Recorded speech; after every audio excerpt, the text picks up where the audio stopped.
दोस्तों अगर आप भी जसप्रीत बुमराह और मोहम्मद सिराज को शानदार गेंदबाज मानते हैं, उनके फैन हैं, तो वीडियो को लाइक जरूर कीजिएगा।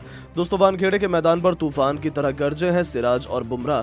तीसरे टेस्ट में गेंद नहीं बल्कि आग के गोले बरसाते हुए मचाया ऐसा तांडव न्यूजीलैंड के बैटिंग क्रम की धज्जियां उड़ाते हुए पूरी दुनिया को कर दिया हैरान। तो आखिर कैसे सिराज और बुमराह की खौफनाक गेंदबाजी के आगे तहस नहस हो गया न्यूजीलैंड का पूरा बैटिंग क्रम। किस गेंदबाज ने चटकाए कितने विकेट, कैसे 150 रनों के भीतर ही उन्होंने कीवी टीम को समेटकर उनकी हालत खराब कर दी। इस रोंगटे खड़े कर देने वाले तीसरे टेस्ट के पहले दिन की दिल दहला देने वाली पूरी हाईलाइट का वीडियो तो हम आपको दिखाएंगे, लेकिन उससे पहले यदि आप भी सिराज और बुमराह के फैन हैं तो हमारी इस वीडियो को दिल से एक लाइक और चैनल को सब्सक्राइब करना बिल्कुल ना भूलें। दोस्तों पहले 2 टेस्ट मैच जीतकर न्यूजीलैंड का घमंड तो आसमान छू रहा था। अब बारी थी तीसरे टेस्ट मैच की, जहां दांव पर लगी हुई थी टीम इंडिया की इज्जत। भारतीय क्रिकेट टीम अपनी बेइज्जती का बदला न्यूजीलैंड से लेना चाहती थी, लेकिन क्रिकेट के मक्का मुंबई के वानखेड़े क्रिकेट स्टेडियम में जसप्रीत बुमराह कुछ इस कदर अपनी कातिलाना गेंदबाजी से न्यूजीलैंड की धज्जियां उड़ाकर रख देंगे, किसी ने सपने में भी नहीं सोचा था।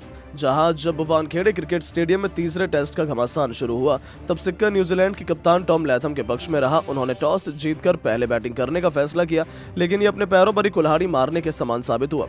जी हां, आपको बता दें न्यूजीलैंड को इस मैच में एक धमाकेदार शुरुआत दिलाने के इरादे से कप्तान टॉम लैथम के साथ डेवन कॉनवे की खतरनाक जोड़ी मैदान में उतरी थी, जिनके सामने पहले ही ओवर में गेंदें नहीं बल्कि आग के गोले बरसाने के लिए आ गए रोहित शर्मा के ब्रह्मास्त्र जसप्रीत बुमराह, जिन्होंने अपनी पहली गेंद से ही कॉनवे के पसीने छुड़ाकर रख दिए। नागिन की तरह उनकी लहराती हुई गेंद का संपर्क भी बल्ले से करना बल्लेबाज के लिए मुश्किल था।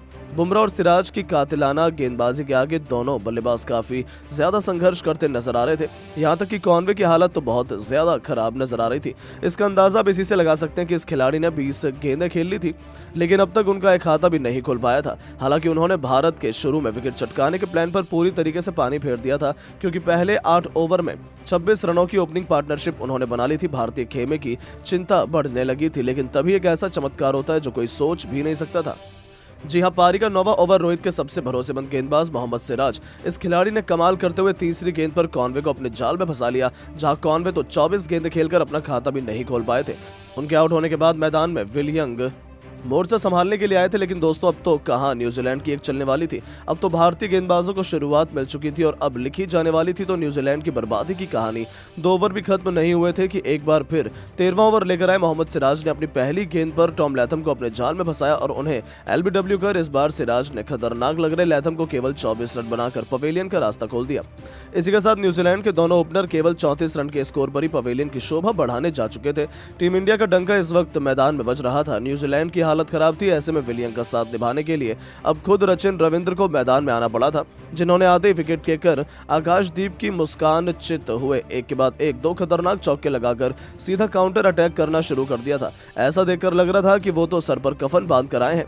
देखते ही देखते इन दोनों खिलाड़ियों ने मिलकर 17 ओवर में ही 51 रन अपनी टीम को पहुंचा दिया था। न्यूजीलैंड इस मैच में तगड़ी वापसी करती हुई नजर आ रही थी, वो भी विल यंग के दम पर, जिन्होंने टेस्ट मैच को कब T20 में बदल दिया पता ही नहीं चला। चाहे अश्विन हो चाहे बुमराह, हर एक गेंदबाज के खिलाफ इस खिलाड़ी ने चौके बरसाने शुरू कर दिया था। यहाँ तक कि इन दोनों के बीच हुई मजबूत साझेदारी के दम पर न्यूजीलैंड ने टीम इंडिया को पहले सेशन में कोई और सफलता हासिल नहीं होने दी। जहां लंच तक 26 ओवर में न्यूजीलैंड की टीम 80 रन 2 विकेट के नुकसान पर बना लिए। लंच ब्रेक के बाद वापस आते ही इन दोनों खिलाड़ियों ने कुछ ही मिनट में 50 रनों की मजबूत साझेदारी को अंजाम दिया था, लेकिन उनका ये प्लान अश्विन के सामने ज्यादा लंबा नहीं चला। जब अश्विन ने 29वें ओवर में 5वीं गेंद पर विलियम को अपने जाल में फंसाया और एलबीडब्ल्यू कर टीम इंडिया को तीसरी सबसे बड़ी सफलता दी थी, जहां विलियम 6 चौके की बदौलत केवल 31 रन बनाकर पवेलियन लौट गए और मैच में पूरी तरीके से टीम इंडिया के शिकंजा कस लिया। अब नंबर 5 की पोजीशन पर अपनी बिखरती टीम को संभालने सबसे अनुभवी डैरिल मिशेल आ चुके थे। आते ही उन्होंने भी भारतीय गेंदबाजों का डटकर सामना करना शुरू किया। 32वें ओवर में जडेजा की लगातार 2 गेंद पर 2 चौके इन दोनों बल्लेबाजों ने बटोरे तो रचिन ने 34वें ओवर में ही आकाशदीप को एक बार फिर निशाना बनाते हुए लगातार 2 चौके जड़कर न्यूजीलैंड को 100 रनों के पार पहुंचा दिया था। जहां न्यूजीलैंड की टीम 35 ओवर में 102 रन 3 विकेट के नुकसान पर बना चुकी थी। रचिन रविंद्र और डैरिल मिशेल इसी सोच में थे कि अपनी टीम के स्कोर को जैसे तैसे कर करके 150 रन के पार लेकर जाया जाए, लेकिन दोस्तों हमारे गेंदबाज तो आज तबाही मचाने के मूड में थे। हुआ यह था कि जसप्रीत बुमराह अब पारी का जब 38वां ओवर करवाने के लिए आए तो इस ओवर के तीसरी गेंद पर आउटसाइड ऑफ लेंथ की गेंद जसप्रीत बुमराह ने करवाई, जिस पर रविंद्र पूरी तरीके से भौचक्के हो गए और 42 रन बनाकर खेल रहे रविंद्र अपने बल्ले का भारी किनारा खोल बैठे और गेंद बल्ले से लगकर पीछे खड़े स्लिप में रोहित शर्मा के हाथों में चली गई। रोहित ने दमदार कैच पकड़कर भारतीय टीम को चौथी बड़ी सफलता दिलाई और इस दौरान सचिन रविंद्र 40 रन बनाकर आउट हुए। अब जसप्रीत बुमराह फॉर्म में आ चुके थे। वहीं 4 बड़े विकेट न्यूजीलैंड की टीम ने गंवाने के बाद ये फैसला किया कि वो मैच को थोड़ा धीमे आगे बढ़ाएंगे। अब यहाँ न्यूजीलैंड के 2 सबसे बड़े बल्लेबाजों ग्लेन फिलिप्स और डैरेन मिशेल ने मिलकर साझेदारी को आगे बढ़ाना शुरू किया। अब फिर से एक छोटी सी साझेदारी पनपती हुई नजर आने लग गई। न्यूजीलैंड 150 रनों के पार थी। ऐसे में हार मानकर एक बार फिर अब यहाँ विकेट लेने के लिए जसप्रीत बुमराह को बुलाया गया। लेकिन दोस्तों इस बार जसप्रीत बुमराह ने कुछ ऐसा चमत्कार किया, इसका अंदाजा किसी को भी नहीं था। दरअसल दोस्तों जसप्रीत बुमराह ने आते से ही ग्लेन फिलिप्स को 14 रन बनाकर नाबाद खेल रहे थे। उनके रूप में 5वां झटका न्यूजीलैंड की टीम को दिया। अब उनका सबसे सीनियर खिलाड़ी जब आउट हो गया तो जसप्रीत बुमराह की ऐसी गेंदबाजी देखकर सिराज भी पीछे नहीं हटे। जी हां, जब सिराज ने टॉम ब्लेंडल को एक ही ओवर में केवल 2 रन बनाकर आउट किया और फिर बल्लेबाजी करने के लिए उतरे मिचेल सेंटनर पहली गेंद पर मोहम्मद सिराज की आउट हुए और फिर न्यूजीलैंड की पूरी तरीके से धज्जियां उड़ाते हुए टीम सऊदी का विकेट भी सिराज ने इसी ओवर में ले लिया और 3 रन बनाकर वो भी डगआउट की तरफ लौटे।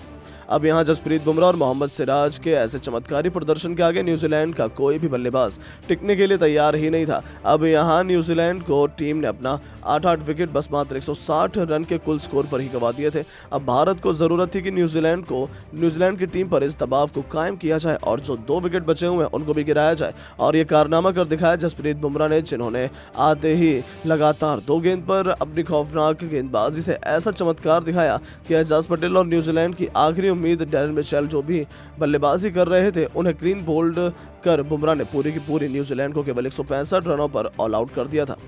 जहां न्यूजीलैंड को तो भरोसा ही नहीं हुआ कि उनके साथ क्या हो गया, जहां भारतीय गेंदबाज खास तौर पर जसप्रीत बुमराह और सिराज की आग उगलती हुई गेंदबाजी के सामने पूरी की पूरी न्यूजीलैंड तहस नहस हो गई।